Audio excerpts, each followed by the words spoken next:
Mari kita jujur, kita semua memiliki impian dan ambisi besar, namun seringkali rasanya seperti ada sesuatu yang menghalangi kita. Mungkin itu adalah keraguan diri, kurang fokus, atau serangan gangguan yang terus datang dari kehidupan. Tapi, bagaimana jika saya katakan bahwa pertempuran terbesar yang kita hadapi bukanlah yang terjadi di sekitar kita, tetapi yang ada di dalam pikiran kita? Hari ini, kita akan menggali lebih dalam untuk membuka potensi sejati pikiran Anda, terinspirasi oleh kebijaksanaan kuno stoikisme yang dipadukan dengan wawasan psikologis modern. Kita tidak hanya membicarakan teori di sini, saya akan memandu Anda melalui langkah-langkah praktis yang dapat mengubah tidak hanya cara Anda berpikir, tetapi juga bagaimana Anda menjalani hidup Anda. Jadi, jika Anda merasa ada nilai dalam apa yang kita jelajahi hari ini, saya akan sangat menghargai jika Anda menekan tombol subscribe. Ini sangat membantu kami lebih dari yang Anda bayangkan. Dan jangan lewatkan bagian manapun dari video ini. Ikuti saya hingga akhir, karena setiap langkah saling membangun, dan Anda tidak akan ingin melewatkan transformasi yang terjadi ketika Anda menerapkan strategi-strategi kuno ini dalam kehidupan modern Anda. Mari kita mulai perjalanan ini bersama dan lihat sejauh mana pikiran kita dapat membawa kita ketika kita melepaskan diri dari batasan yang kita buat sendiri. Bebaskan kekuatan pikiran Anda. Pernahkah Anda merasa benar-benar terjebak dalam hidup Anda? Setiap hari seakan-akan berjalan melalui lumpur dengan impian yang hanya terjaga di angan-angan, selalu terasa jauh seperti pasir yang meluncur begitu saja. Saya pernah merasa seperti itu, dipenuhi keraguan, selalu mempertanyakan apakah saya memiliki kemampuan untuk mencapai tujuan saya, untuk menorehkan jejak. Ini adalah perasaan yang banyak dari kita kenal, bukan? Ketakutan untuk tidak cukup baik, atau untuk tidak meraih puncak yang kita tahu bisa kita capai. Kemudian saya menemui konsep neuroplastisitas. Mungkin terdengar rumit, tapi sebenarnya hal ini sangat luar biasa. Pikiran kita bisa berubah, beradaptasi, dan berkembang sepanjang hidup kita. Bukan hanya ketika kita masih muda, tetapi bahkan ketika kita sudah dewasa. Setiap pengalaman baru, setiap pengetahuan yang kita serap, merubah otak kita. Itu luar biasa, bukan? Untuk berpikir bahwa setiap tantangan yang kita hadapi, setiap keterampilan baru yang kita pelajari, benar-benar dapat merubah struktur otak kita, memperluas potensi kita. Kini, mari kita ambil pelajaran dari para Stoik, terutama dari seseorang seperti Marcus Aurelius. Dia pernah berkata, "Kamu memiliki kekuatan atas pikiranmu, bukan kejadian luar." Pahami hal ini, dan kamu akan menemukan kekuatan yang luar biasa. Setiap momen pembelajaran, setiap dorongan untuk keluar dari zona nyaman kita, memperkuat pikiran kita, layaknya angkat beban yang memperkuat otot. Kita memiliki kekuatan untuk membentuk otak kita, untuk meningkatkan kesadaran kita melalui tindakan dan pikiran. Begitu banyak kekuatan dalam pemahaman ini. Cobalah ingat, kapan terakhir kali Anda mencoba sesuatu yang baru, sesuatu yang menantang? Mungkin itu tidak nyaman, bahkan menakutkan. Namun saat itu Anda bukan hanya melangkah keluar dari zona nyaman, Anda sedang melatih otak Anda untuk menangani tantangan yang lebih besar, yang lebih sulit. Jadi, mengapa tidak memanfaatkan kemampuan luar biasa ini? Mengapa tidak menantang diri kita untuk berpikir lebih besar, berusaha lebih keras, dan melampaui batasan-batasan yang sudah kita tetapkan? Setiap kali kita melakukannya, kita tidak hanya semakin dekat dengan impian kita, kita menjadi versi diri kita yang lebih kuat, lebih tangguh. Saatnya untuk menyadari bahwa potensi kita bukanlah sesuatu yang tetap. Dengan setiap pengalaman baru, setiap rintangan yang kita lewati, kita tumbuh lebih baik. Otak kita beradaptasi dan kemampuan kita semakin luas. Hilangkan keyakinan yang membatasi. Izinkan saya berbagi pengalaman tentang saat saya menyadari betapa keyakinan saya sendiri mengikat saya. Saya sedang duduk di meja, menatap sebuah proyek yang saya rasa jauh di luar kemampuan saya. Setiap kali mencoba memulai, suara di kepala saya berbisik, "Kamu tidak bisa melakukannya, kamu tidak cukup pintar." Rasanya seperti terjebak oleh pikiran saya sendiri. Apakah Anda pernah merasa seperti itu? Keraguan yang terus-menerus menggerogoti, menguasai pikiran kita, dan membuat kita merasa tidak mampu. Suatu malam, saat saya membaca tentang stoikisme, saya menemukan sebuah ide yang kuat dari Epictetus. Dia berkata, "Bukan apa yang terjadi padamu, tetapi bagaimana kamu bereaksi terhadapnya yang penting." Itu benar-benar menggugah hati saya. Saya bertanya pada diri sendiri, bagaimana jika saya bereaksi berbeda terhadap keraguan diri saya? Bagaimana jika saya memilih untuk tidak percaya pada suara yang mengatakan, "Saya tidak bisa"? Itu menjadi titik balik bagi saya. Saya mulai menantang keyakinan yang membatasi. Setiap kali suara "saya tidak bisa" itu muncul, saya melawan dengan pertanyaan, mengapa tidak? Tentu saja, ini tidak mudah. Terkadang rasanya seperti sedang berkelahi dengan pikiran saya sendiri. Tetapi setiap kali saya menantang keyakinan itu, saya merasa lebih bebas. Semakin banyak tantangan yang saya hadapi, semakin mudah saya melangkah maju. Konsep tentang pola pikir berkembang yang dipopulerkan oleh psikolog Carol Dweck sangat membantu saya di sini. Intinya adalah kita bisa mengembangkan kemampuan kita melalui dedikasi dan kerja keras. Keyakinan ini membangkitkan semangat untuk belajar dan ketangguhan yang sangat penting untuk meraih pencapaian besar. Ini adalah yang dipraktikkan oleh para stoik setiap hari, mengubah setiap hambatan menjadi peluang untuk berkembang. Sekarang, saya ingin bertanya, keyakinan apa yang membatasi Anda? Pikirkan tentang proyek yang Anda rasa terlalu berat, atau impian yang Anda yakini terlalu besar untuk dicapai.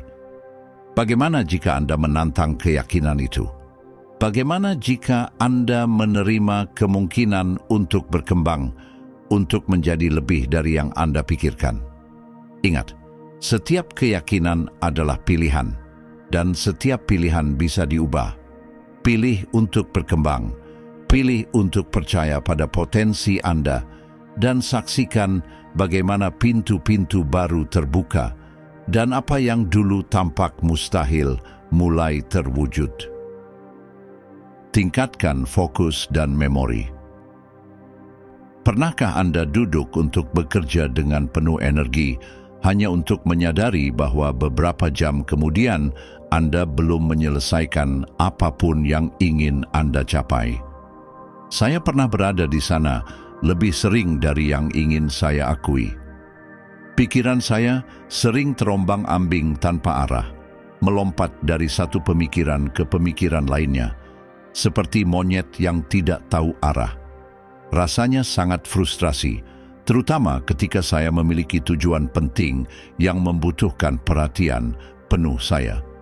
Suatu malam, saya membaca tentang pandangan Seneca mengenai betapa singkatnya hidup dan bagaimana kita seharusnya tidak membuang-buang waktu pada pencarian yang sia-sia.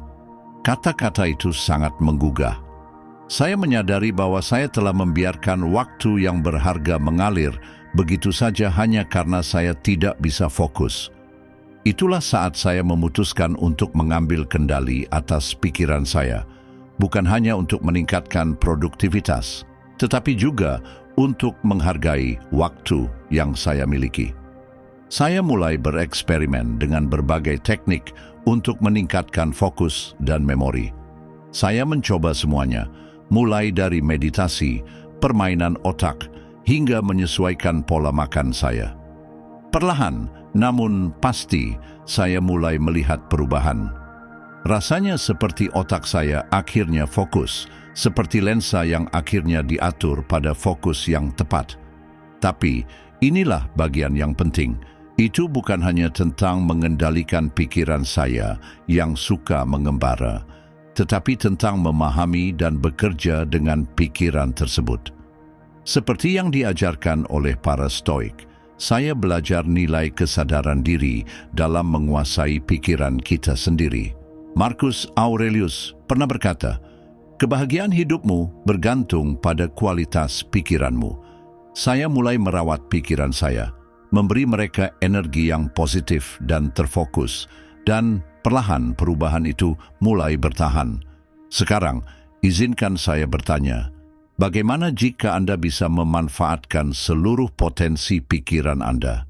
Bayangkan kejernihan dan pencapaian yang bisa Anda raih dengan fokus seperti itu. Ini bukan hanya mimpi kosong. Ini dimulai dengan mempercayai bahwa Anda bisa memperbaiki diri dan mengambil langkah kecil setiap hari, baik itu dengan menyisihkan 10 menit untuk meditasi atau menantang diri Anda dengan tugas belajar baru setiap hari. Setiap usaha kecil itu sangat berarti. Pikirkan tentang apa yang Anda beri makan pada pikiran Anda. Apakah itu informasi yang memperkaya atau hanya mengacaukan pikiran Anda? Ingat, kemampuan kognitif Anda tidaklah tetap. Mereka lebih seperti otot, dan setiap tantangan adalah kesempatan untuk menguatkan mereka. Jalani perjalanan ini, dan percayalah bahwa setiap langkah yang Anda ambil tidak hanya meningkatkan fokus dan memori Anda, tetapi juga membuka jalan menuju kesuksesan yang lebih besar. Kuasai kecerdasan emosional. Pernahkah Anda berpikir bahwa menjadi kuat secara emosional berarti menekan perasaan, menunjukkan wajah tegar dalam menghadapi segala hal? Dulu saya berpikir seperti itu. Saya pikir jika saya terus menahan emosi saya, itu akan membawa saya pada kesuksesan pribadi dan profesional. Namun, biar saya katakan, mengabaikan emosi Anda tidak akan membuatnya hilang. Emosi itu hanya menunggu waktu yang tepat untuk muncul, biasanya ketika kita tidak siap. Saya ingat suatu hari yang sangat berat ketika segala sesuatunya tampak salah. Saya berusaha menahan frustrasi dan kemarahan saya, tetapi pada akhirnya saya meledak hanya karena hal kecil. Itu adalah panggilan untuk sadar. Saya menyadari bahwa memahami dan mengelola emosi bukanlah kelemahan, melainkan kebutuhan. Stoikisme, yang sering disalahpahami sebagai ajaran tanpa emosi, justru memberikan panduan yang sangat berharga di sini. Filsafat ini mengajarkan kita untuk tidak menekan emosi kita, tetapi untuk memahami dan mengarahkannya dengan cara yang produktif. Seneca, seorang Stoik terkenal, menulis tentang pentingnya mengendalikan hasrat kita agar kita tidak menjadi budak dari emosi kita. Dari situ, saya belajar bahwa kecerdasan emosional bukanlah soal mengendalikan emosi dalam artian menekannya, melainkan tentang menyelaraskan dan memahami emosi itu. Ini tentang melihat emosi kita sebagai sinyal, bukan instruksi yang harus diikuti. Seberapa sering kita berhenti sejenak untuk bertanya pada diri sendiri, mengapa kita merasa seperti itu? Kemarahan, kebahagiaan, kecemburuan, atau kegembiraan. Setiap emosi itu membawa pesan tentang keadaan pikiran kita, lingkungan kita, dan apa yang kita butuhkan. Jika kita mendengarkan dengan hati-hati dan reflektif, kita tidak hanya bisa mengelola reaksi kita, tetapi juga memahami hubungan kita dan membuat keputusan yang lebih baik. Pikirkan tentang saat terakhir kali Anda merasakan emosi yang kuat. baik di tempat kerja atau di rumah. Daripada bereaksi langsung, bagaimana jika Anda berhenti sejenak dan bertanya, apa yang sebenarnya menyebabkan perasaan ini? Pertanyaan seperti ini dapat mengubah interaksi kita dengan orang lain dan membantu kita lebih memahami diri sendiri. Ini bisa menciptakan hubungan yang lebih dalam dengan orang lain dan solusi yang lebih memuaskan untuk tantangan yang kita hadapi. Stoikisme tidak mengajarkan kita untuk mengingkari perasaan kita, tetapi untuk merenungkannya dengan kejernihan seorang filsuf. Marcus Aurelius sendiri, yang menghadapi tekanan luar biasa sebagai pemimpin sebuah kerajaan, sering menulis tentang bagaimana dia mengamati emosinya tanpa terbawa oleh mereka. Praktik ini, yang sangat mirip dengan pendekatan modern terhadap kecerdasan emosional, memberi kita kekuatan untuk memilih bagaimana kita merespons perasaan kita, alih-alih hanya dibimbing olehnya. Jadi, mari kita tantang diri kita untuk melihat emosi kita melalui lensa stoik, bukan sebagai hambatan, tetapi sebagai peluang untuk belajar dan berkembang. Mari kita kembangkan kebiasaan untuk berhenti sejenak, merenung, dan memilih respons yang selaras dengan nilai dan tujuan kita. Dengan menguasai emosi kita, kita nggak hanya menjadi pemimpin yang lebih baik, teman yang lebih baik, atau anggota keluarga yang lebih baik, kita menjadi manusia yang lebih baik dan lebih puas. Kelola stres secara efektif. Hidup memang penuh dengan tantangan dan kadang terasa seperti kita sedang menghindari bola curve yang terus datang. Saya pernah melalui masa-masa di mana saya merasa seperti diterpa badai yang tak henti-hentinya. Setiap kali saya merasa bisa bernapas lega, gelombang lain datang menghantam. Di tengah badai yang terus-menerus itu, saya menemukan arti sejati dari ketahanan, bukan hanya sekadar bangkit kembali, tapi melangkah maju, tumbuh melalui setiap rintangan. Para Stoik tidak asing dengan kesulitan hidup. Mereka tidak hanya bertahan melalui kesulitan, mereka menerimanya sebagai bagian alami dari hidup. Konsep inilah yang mengubah pendekatan saya terhadap tantangan. Seneca pernah berkata, "Api menguji emas, penderitaan menguji pria pemberani." Poin ini benar-benar menyentuh saya. Ternyata bukan soal menghindari rasa sakit atau stres, melainkan bagaimana kita tumbuh melalui rasa sakit itu, menjadi lebih kuat dan lebih tangguh dalam prosesnya. Tapi, bagaimana kita mengembangkan ketahanan ini? Dimulai dengan perubahan pola pikir, melihat stres dan rintangan sebagai peluang untuk berkembang, ini bisa mengubah permainan. Setiap tantangan adalah pelajaran dalam penyamaran jika Anda mau mencarinya. Ingat, ketika Anda merasa tidak akan mampu melewatinya, tapi pada akhirnya Anda berhasil, itu adalah ketahanan. Langkah praktis juga penting. Teknik sederhana seperti pernapasan dan mindfulness bisa membantu menenangkan kita di saat-saat penuh stres. Saya ingat satu hari yang sangat menegangkan.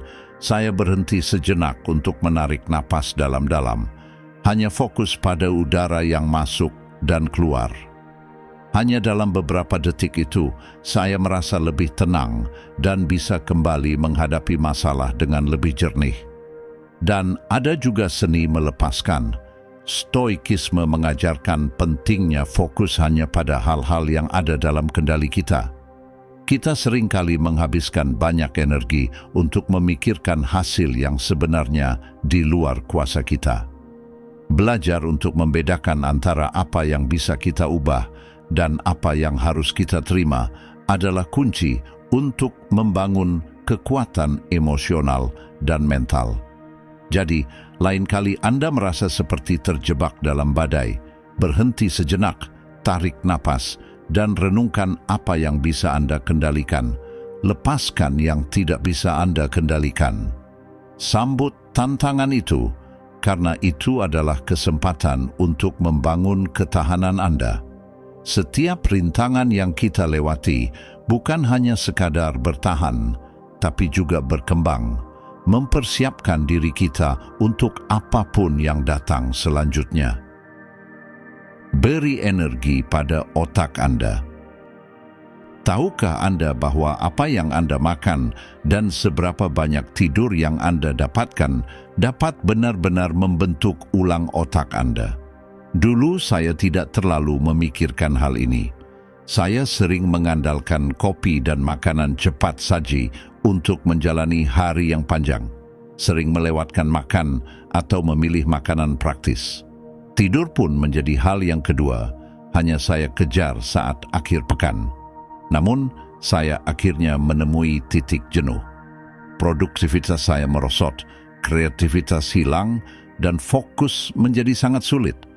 Saya merasa mental saya seperti lumpuh, dan secara emosional, saya benar-benar merasa hancur. Itu adalah titik balik. Saya mulai menyelidiki bagaimana nutrisi dan tidur memengaruhi fungsi otak, dan apa yang saya temui benar-benar membuka mata. Otak kita seperti kendaraan berperforma tinggi. Ia membutuhkan bahan bakar yang tepat untuk berfungsi dengan efisien dan efektif. Omega-3, antioksidan, dan makanan utuh bukan hanya baik untuk tubuh, mereka juga sangat penting untuk fungsi kognitif, membantu meningkatkan memori, mempercepat waktu reaksi, dan memperbaiki suasana hati.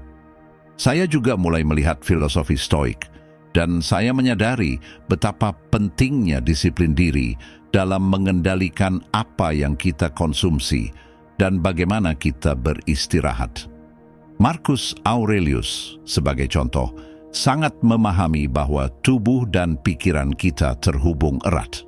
Jika kita mengabaikan salah satunya, kita sebenarnya mengabaikan keduanya.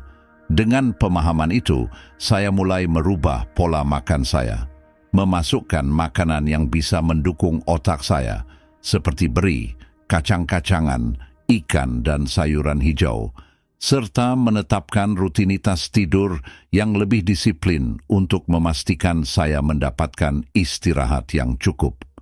Sekarang saya ingin bertanya, pernahkah Anda berpikir tentang bagaimana makanan yang Anda konsumsi memengaruhi cara berpikir Anda?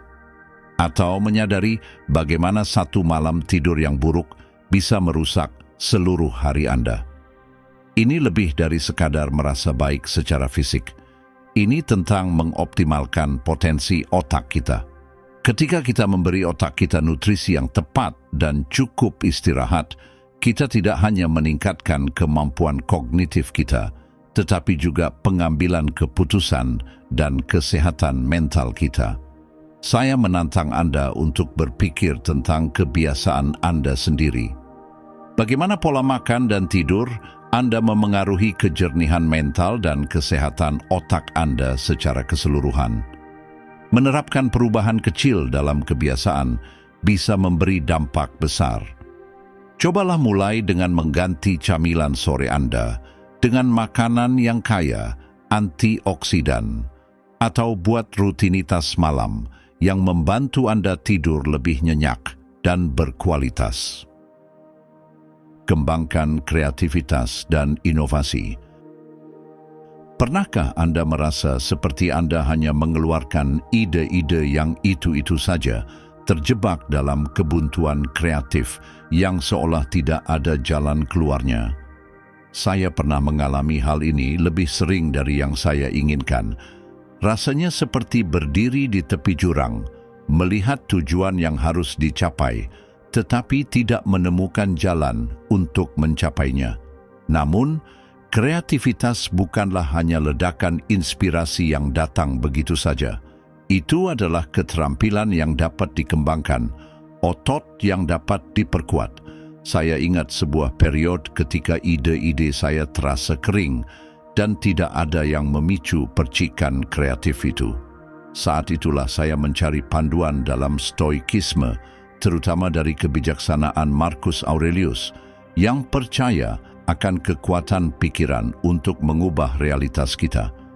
Ia menulis tentang bagaimana persepsi kita bisa membentuk kenyataan kita, dan terinspirasi oleh hal itu, saya mulai menantang rutinitas saya untuk memecahkan pola pikir yang membatasi saya.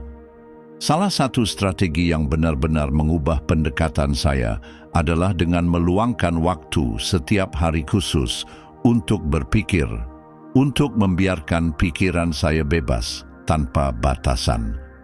Saya mulai berjalan-jalan tanpa membawa ponsel, hanya dengan sebuah buku catatan di saku saya. Waktu-waktu berjalan ini menjadi periode yang paling produktif bagi saya, ketika ide-ide datang begitu saja, tampak muncul dari ketiadaan. Pada saat-saat hening itulah pikiran saya mulai membuat koneksi yang sebelumnya tidak pernah ada, menemukan solusi untuk masalah-masalah lama. Saya juga mempraktikkan cara pandang stoik dalam melihat hambatan sebagai peluang. Setiap tantangan dalam proyek menjadi kesempatan untuk berinovasi, bukan halangan. Perubahan cara berpikir ini tidak hanya membantu saya mengatasi rintangan, tetapi juga mengubah cara saya memandang pekerjaan saya dari dasar. Tiba-tiba, saya menjadi lebih berani mengambil risiko, bereksperimen dengan ide-ide yang sebelumnya saya abaikan. Sekarang, mari kita bicarakan Anda. Cobalah ingat kapan terakhir kali Anda mengalami kebuntuan kreativitas. Alih-alih membiarkan frustrasi menguasai, bagaimana jika Anda melihat kebuntuan itu sebagai tanda untuk mengubah pendekatan Anda? Mungkin saatnya untuk mengubah suasana, mencoba kegiatan baru, atau berkolaborasi dengan seseorang yang bisa menantang cara berpikir Anda. Ingat, kreativitas berkembang dengan masukan baru dan perspektif segar. Dan inilah sedikit rahasia. Semakin sering Anda melatih otot kreatif Anda, semakin kuat mereka. Mulailah dengan tantangan kecil hari ini. Cobalah untuk menemukan 3 penggunaan baru untuk benda sehari-hari di rumah Anda. Atau pikirkan 3 topik baru yang belum pernah Anda eksplorasi sebelumnya dalam pekerjaan Anda. Ini bukan hanya tentang menemukan solusi segera, tetapi tentang mengembangkan pola pikir yang selalu mencari inovasi. Komitmen untuk belajar sepanjang hayat dan kinerja puncak. Pernahkah Anda mencapai suatu titik dalam hidup Anda di mana Anda merasa sudah cukup belajar, cukup mencapai, dan bisa akhirnya beristirahat? Saya pernah merasa seperti itu setelah mencapai apa yang saya pikir adalah puncak karier saya. Namun, alih-alih merasa puas, saya merasakan kekosongan yang mengejutkan, seolah ada sesuatu yang lebih di luar jangkauan saya. Saat itulah saya menemui sebuah prinsip stoik yang kuat, komitmen untuk terus belajar dan berkembang tanpa henti. Seneca, salah satu filsuf stoik yang paling dihormati, pernah menulis, "Selama kamu hidup, teruslah belajar bagaimana cara hidup." Kata-kata ini sangat menggugah hati saya dan membuka pemahaman bahwa pembelajaran bukanlah tujuan akhir, melainkan perjalanan yang tiada henti. Setiap keterampilan yang dikuasai, setiap buku yang dibaca, dan setiap orang yang ditemui bisa memberikan wawasan yang tidak hanya meningkatkan pengetahuan kita, tetapi juga memperdalam pemahaman kita tentang dunia dan tempat kita di dalamnya.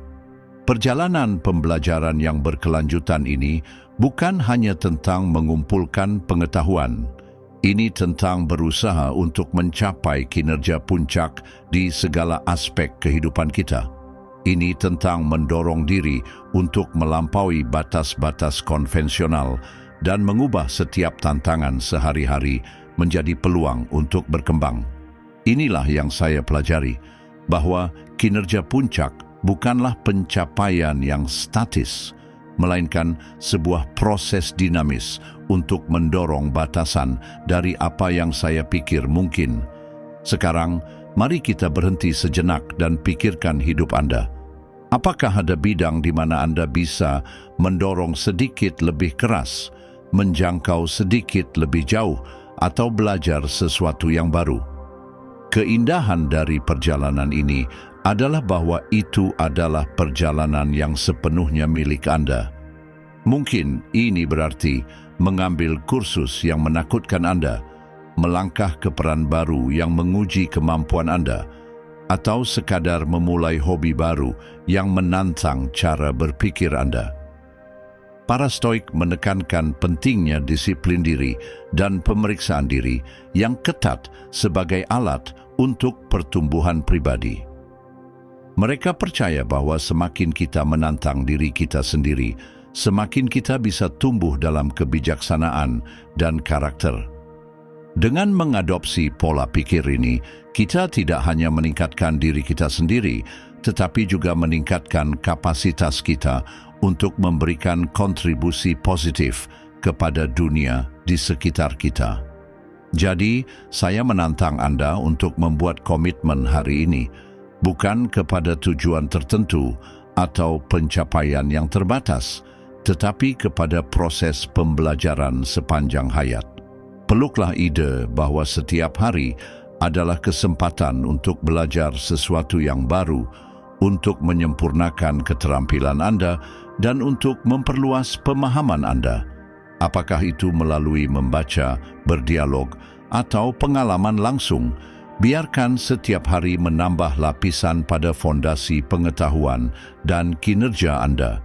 Ingat, dalam dunia yang terus berkembang ini, satu-satunya yang pasti adalah perubahan.